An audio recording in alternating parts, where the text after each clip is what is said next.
বিসমিল্লাহির রহমানির রাহিম। ইউরোপের দেশ সার্বিয়া নিয়ে আরও একটি ভিডিও নিয়ে চলে আসলাম আপনাদের মাঝে। আপনারা অনেকেই আমার কাছ থেকে জানতে চেয়েছেন যে ভাই, আমি তো সার্বিয়া নিয়ে চিন্তা ভাবনা করতেছি, তো সার্বিয়ার জন্য জমা দেব ফাইলটা। তো এখন যদি ফাইলটা গোছায় রাখতে পারতাম তো অনেক ভালো হতো। তো সার্বিয়ার ফাইল গোছাতে কী কী কাগজপাতি লাগে যদি একটু বলে দিতেন। তো আজকের ভিডিওটা তাদের জন্যই যারা সার্বিয়া নিয়ে চিন্তা ভাবনা করতেছেন। তো চলুন শুরু করা যাক আজকের ভিডিও। প্রথমেই এক নম্বরে যেটা আপনার একটি পাসপোর্ট লাগবে। পাসপোর্টটা সাদা পাসপোর্ট হলেও সমস্যা নাই। 2 নম্বরে আপনার এনআইডি কার্ডের একটি ফটোকপি লাগবে। এনআইডি কার্ড এবং পাসপোর্টের মধ্যে অবশ্যই মিল থাকতে হবে, হুবহু মিল থাকতে হবে।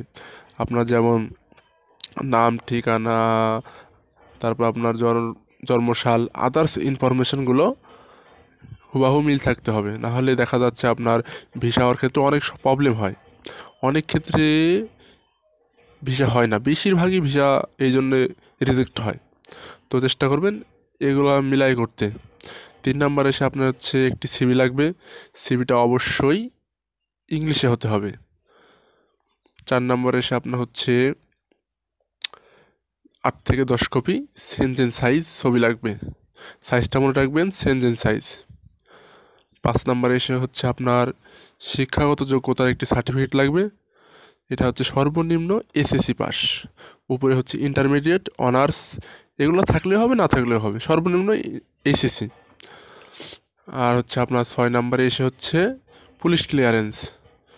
যদিও পুলিশ ক্লিয়ারেন্সটা আপনারা ওয়ার্ক পারমিট আসার পরেও দিলেও হবে, কারণ হচ্ছে এটার কাজ মূলত শুরু হয় পারমিট আসার পর থেকে। তো ফাইল রেডি করার মূলত এই কয়টি কাগজপত্রই লাগে।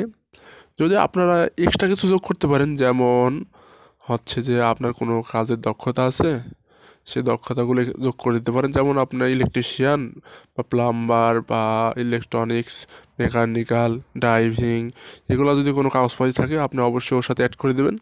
এতে দেখা যায় ভিসার রেশিওটা অনেক বেড়ে যায়।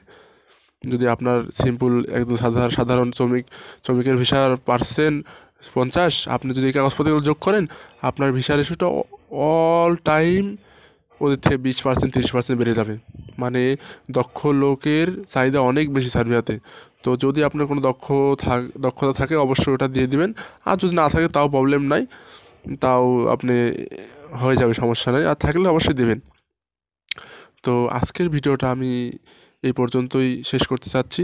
যদি কোনো আপনাদের প্রশ্ন থাকে অবশ্যই আমার ভিডিওতে কমেন্ট করে জানাবেন যে ভাই, আমার এই বিষয়ে জানার ছিল, আপনি যদি বলতেন অবশ্যই আমি ভিডিও আকারে আপনার সেই প্রশ্নের উত্তর দেওয়ার চেষ্টা করব। তো সবাই ভালো থাকবেন, ইনশাল্লাহ। খোদা হাফেজ।